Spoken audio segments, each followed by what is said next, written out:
Akan menjelaskan cloning.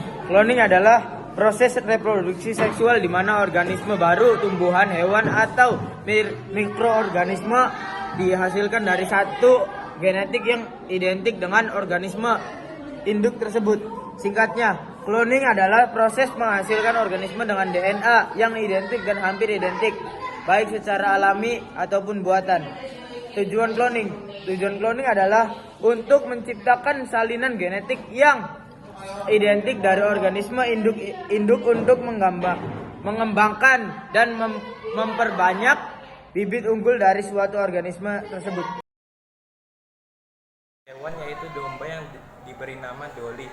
Para ilmuwan menemukan cara supaya sel yang diambil dari domba dewasa dapat tetap hidup dan diprogram ulang agar fungsi-fungsi kehidupannya tidak hilang. Hasil cloning tersebut sangat mirip secara anatomi maupun genetik dengan domba-domba lainnya. Contoh cloning lainnya adalah cloning alami yang terjadi pada bakteri. Dapat melakukan cloning alami melalui proses pembelahan sel. Ketika bakteri membelah diri, materi genetik dibagi secara merata di antara dua sel anak, menghasilkan dua sel yang identik secara genetik. Manfaat cloning.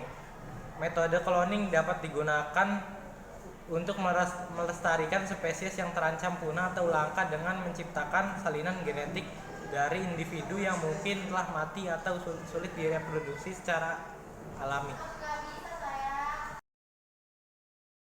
Kultur jaringan. Pengertian kultur jaringan adalah suatu metode untuk memisahkan atau mengisolasi bagian dari tanaman seperti sel, jaringan atau organ dan daun, akar, batang, tunas dan sebagainya, serta membudidayakannya dalam lingkungan yang terkendali atau secara in vitro dan aseptik sehingga bagian tanaman tersebut dapat memperbanyak diri, beregenerasi menjadi tanaman lengkap. Kultur jaringan umumnya dilakukan pada saat tumbuhan karena adanya sifat totipotensi atau kemampuan sel jaringan tanaman menjadi individu baru. Tujuan kultur jaringan di bidang bioteknologi tanaman, teknik kultur jaringan sangat diperlukan untuk meregenerasikan sel tanaman yang telah direkayasa genetiknya menjadi tanaman transgenik.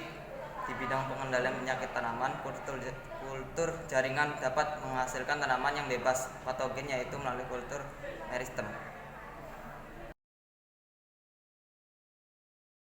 Contoh kultur jaringan. Dalam memperbanyakan bibit pisang sejarah kultur jaringan, ada 4 tahap yang harus dilalui, yaitu pertama tahap inisiasi.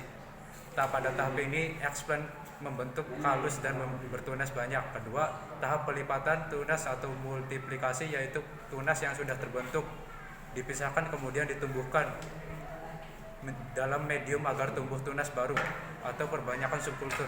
Ketiga, tahap perakaran tunas, yaitu regenerasi planlet, dan tahap terakhir yaitu tahap aklimatisasi lingkungan beradaptasi.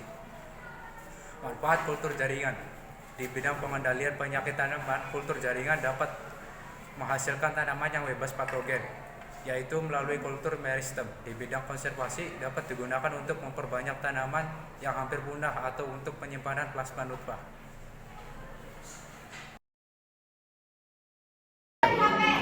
Pengertian hibridoma. Hibridoma adalah suatu sel yang dihasilkan dari penggabungan dua jenis sel yang berbeda, yaitu sel limfosit B dan sel myeloma. Hibridoma adalah hasil dari teknik hibridasi sel yang digunakan dalam biologi molekuler dan imunologi untuk menghasilkan sel-sel yang mampu menghasilkan antibodi monoklonal secara kontinu dan spesifik terhadap target tertentu. Tujuan utama dan teknik hibridoma adalah untuk menghasilkan antibodi monoklonal yang spesifik terhadap anti tertentu.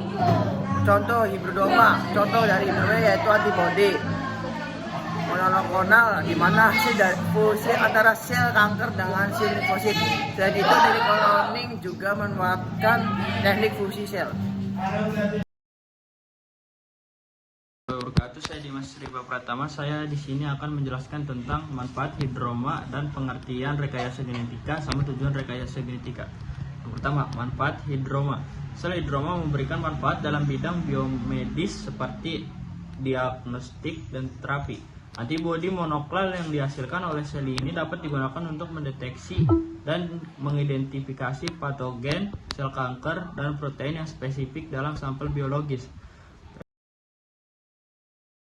Rekayasa yang kedua, pengertian rekayasa genetika adalah cabang ilmu bioteknologi yang berfokus pada manipulasi genetika organisme untuk menciptakan organisme baru dengan sifat-sifat yang diinginkan, atau untuk memodifikasi organisme yang ada agar memperoleh sifat-sifat baru ini.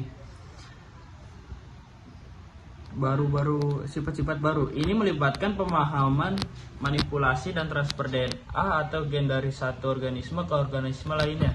Singkatnya, rekayasa genetika adalah upaya untuk melakukan modifikasi molekul genetik dari suatu organisme sehingga diperoleh sifat baru yang dimiliki. Yang ketiga, tujuan rekayasa genetika adalah untuk menciptakan organisme yang memiliki sifat-sifat baru atau dimodifikasi secara genetik agar memperoleh manfaat tertentu dalam berbagai bidang. Contoh rekayasa genetika. Contoh dari hewan yang mengalami teknologi ini adalah domba transgenik. DNA domba ini disisipi dengan gen manusia yang disebut faktor 8, yaitu merupakan protein pembeku darah dengan harapan gen tersebut diekspresikan. Manfaat rekayasa genetika. Dengan rekayasa genetika dapat ditentukan kandungan spesifik, misalnya tambahan vitamin. Selain itu, juga dapat diubah sifat tanaman yang diinginkan, seperti lebih tahan perubahan cuaca, buah yang tidak gampang busuk, ukuran yang lebih besar, dan sebagainya.